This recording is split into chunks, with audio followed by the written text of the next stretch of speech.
Hello friends, আমি Sreeja and welcome to my channel. আশা করছি সবাই খুব ভালো আছো।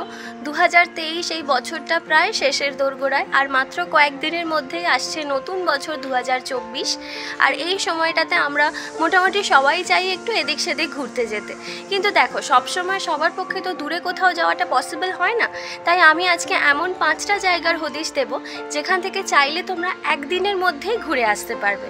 আর এই প্রত্যেকটা জায়গায় কোনো না কোনো ভগবান মন্দির অথবা মহাপুরুষের জন্য বিখ্যাত।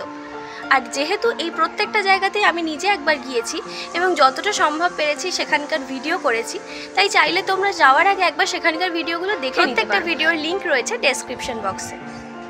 প্রথমেই রয়েছে পূর্ব বর্ধমান জেলার অম্বিকা কালনা। 108 শিব মন্দির হলো এখানকার প্রধান আকর্ষণ। এছাড়াও রয়েছে কালনা রাজবাড়ি, সিদ্ধেশ্বরী কালী মন্দির এবং আরও অনেকগুলো জায়গা। ডিটেল ভিডিও দেখতে চাইলে লিঙ্ক রয়েছে ডেসক্রিপশন বক্সে। এরপর রয়েছে পূর্ব মেদিনীপুর জেলার তমলুক। মা বর্গভীমা মন্দির এখানকার বিখ্যাত মন্দির। এছাড়াও রয়েছে তমলুক রাজবাড়ি এবং আরও কয়েকটি দেখার জায়গা। ডিটেল ভিডিও লিঙ্ক রয়েছে ডেসক্রিপশন বক্সে। এরপর রয়েছে উত্তর 24 পরগনা জেলার হালিশহর। এখানে সাধক রামপ্রসাদ ভিটে, রানী রাসমণি মন্দির সহ রয়েছে আরও কয়েকটি জায়গা। ডিটেল ভিডিও লিঙ্ক রয়েছে ডেসক্রিপশন বক্সে। এরপর রয়েছে নদিয়া জেলার মায়াপুর এবং নবদ্বীপ। মায়াপুরের অন্যতম প্রধান আকর্ষণ হল শ্রী চন্দ্রদয়া মন্দির, যেখানে রয়েছে রাধা গোবিন্দের মূর্তি।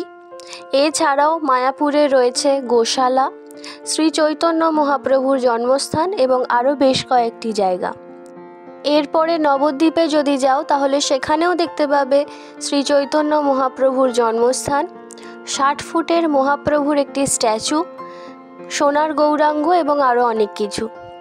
মায়াপুর এবং নবদ্বীপ তুমি চাইলে আলাদা আলাদা দিনেও যেতে পারো, আবার চাইলে একবারে দুদিন ধরে গিয়ে ঘুরেও আসতে পারো। আশা করছি তোমরা প্রত্যেকটা জায়গা দেখে নিয়েছো। তাহলে আজকের ভিডিও তোমাদের কেমন লাগলো জানিও। ভালো লাগলে লাইক করো, শেয়ার করো অন্যদের মধ্যে, আর চ্যানেলে নতুন হলে চ্যানেলটা সাবস্ক্রাইব করে দিও। দেখা হবে নেক্সট ভিডিওতে। ততক্ষণ সবাই খুব ভালো থেকো। আজকের মতো বাই।